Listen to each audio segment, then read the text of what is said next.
Sukkur bureau report. नाजरीन, आपको लिए चलते हैं सिंध के तीसरे बड़े शहर सखर, जहां से अपडेट कर रहे हैं CID न्यूज़ के ब्यूरो चीफ सैयद नसीर हुसैन जैदी के साथ कैमरामैन मोहम्मद अशफाक खोसू। जैदी, क्या अपडेट है? तो आपकी मजबूरी थी, लेकिन ये स्टेट बैंक का जो एक्ट है ये आपकी मजबूरी बिल्कुल नहीं है।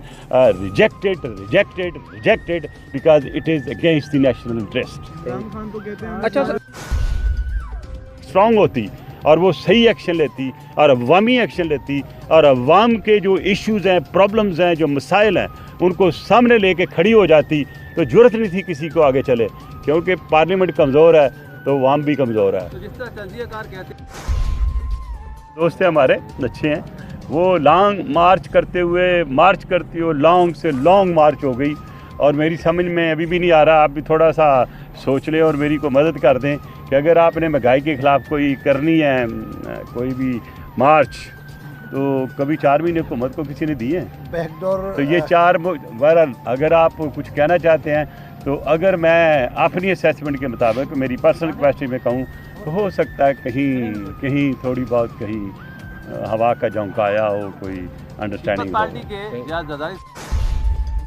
अपना गवर्नर जो है वो ये कहता है कि हुकूमत की पॉलिसी गलत है और इन्होंने IMF के आगे पाकिस्तान को बेच दिया है, तो मैं उनके साथ बिल्कुल ये सब कुछ किया जा रहा है हमें डिफ़ॉल्ट करने के लिए, हमें डिफ़ॉल्टेड डिक्लेयर करने के लिए। और ये जो ट्रांश ले रहे हैं, ये ट्रांश ले भी लेंगे तो फिर जाके मार्च में इनको फिर और लेना पड़ेगा। कहाँ से लाएंगे ये? हम उधार पे रहना शायद हमारी एक वतीरा बन गया हुआ। और ये मैं अर्ज़ कर दूं कि ना घर चलते हैं उधार से, ना कभी मुल्क चले हैं उधार से। और इसलिए मैं आज भी अच्छे लोगों के शहर से ये कहना ज़रूर पसंद करूँगा कि जो हमारा एग्रीकल्चर सेक्टर है, जब तक हम उसको आगे नहीं लेके जाएंगे, हमारी अपनी जो एग्रीकल्चर प्रोसीड है उसको नहीं बढ़ाएंगे, अपना ग्रोथ रेट नहीं बढ़ाएंगे और इन्फ्लेशन को कम नहीं करेंगे, इंपोर्ट को बिल्कुल बैन नहीं करेंगे, मुझे नहीं नज़र आता कि हम आगे जाएंगे। मुझे ये बताएं कि आप $1 बिलियन के लिए तो ये हाल है IMF के सामने, आप अपना पूरी की पूरी जो आपकी सॉवरेनिटी है वो उनके सामने बेच रहे हैं, लेकिन जब आप इंपोर्ट करते हैं तो सिर्फ $300 मिलियन की आप बिल्लियों और कुत्तों को जो खाना बाहर से आता है वो इंपोर्ट कर लेते हैं। किस किस्म की ये अकल है, किस किस्म की ये पॉलिसी है, इंपोर्ट पॉलिसी है? कोई भी समझ नहीं, ये पॉलिसी किस किस्म की पॉलिसीज़ हैं। तो मेरा हाल है ये फुकदान है गवर्नमेंट के पूरे सिस्टम में कि वो इसको आगे ले जा के नहीं चल रहे।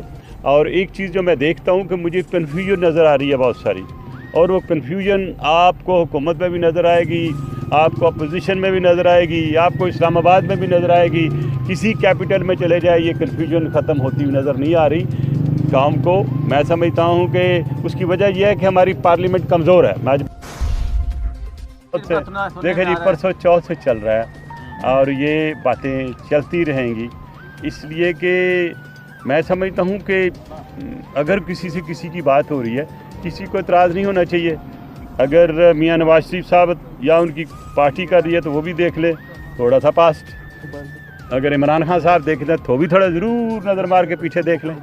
हमने तो हमेशा मार खाई है, हम तो एक जेनरिक टेस्ट के तौर पे इस्तेमाल होते हैं। जब कोई केस भी, जब भी कोई लॉ बनता है तो हमारे भी आजमाया जाता है।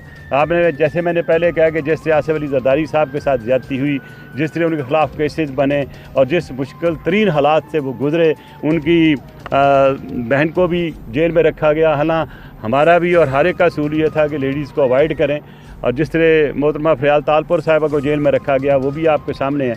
तो मैं ये समझता हूँ कि ये आने वाले वक्त में देखना ये है कि आपकी पाकिस्तान की इकॉनमी बेहतर कैसे हो सकती है। अगर पाकिस्तान की इकॉनमी बेहतर ना हुई तो ये सियासी एजेंडे वेंडे मुझे सारे तितर बितर होते हुए नज़र आ रहे हैं। क्योंकि अगर घर खाने के लिए है और आप अपना घर चला सकते हैं, अपना मुल्क चला सकते हैं, तो फिर बहुत बेहतर होता है। बस यही दुआ करें कि अल्लाह मियाँ करे हमारी IMF से जो चंगल से हम निकल जाएं, क्योंकि IMF और उसका भी फैट FPR है, वो भी हमारे पे एक बहुत बड़ी तलवार लटक रही है। तो हम इंडिया एक तरफ, अफ़गानिस्तान जिसकी वो तालिबान की एक मदद की और वो भी हमारे ख़िलाफ़ हैं, वो तार ही उठा के ले गया हमारी जो थी वहाँ से, अंदाज़ा करें आप। और ये कहते हैं TTP के साथ बैठे, हमें बैठना पड़ा उनके साथ।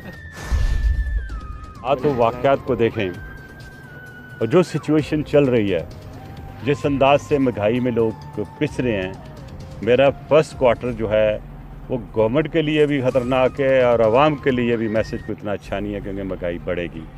आज मिनी बजट पेश हुआ, ज़ाहिर है जो पार्टी एक तो नहीं मान रही थी मेरे ख्याल से वो भी मान गए हैं, और अगर मिनी बजट आ जाता है तो इसका मतलब आप जो है आवाम को और महंगाई की दलदल में फेंक रहे हैं। बाकी रही बात मेरी ज़ाती असेसमेंट पूछते हैं तो अभी फ़िलहाल जो इस वक्त as I speak for next couple of months मुझे सब कुछ पुरानी तरह पे चलता हुआ नज़र आ रहा है। कुछ चीज़ें मुझे चेंज होती हुई ड्रास्टिक जिसे कहते हैं वो मुझे नज़र नहीं आ रही, अनलेस कि इतनी महंगाई हो जाए कि वो घेरा कर लें इजिप्ट की तरह प्राइम मिनिस्टर हाउस का और प्रेसिडेंट हाउस का, लोगों की डिमांड और लोगों का सब्र का पैमाना इतना लबरेज हो जाए कि वो जितनी महंगाई आ रही है उसको बर्दाश्त ना कर मलिक सके। साहब ये बताएं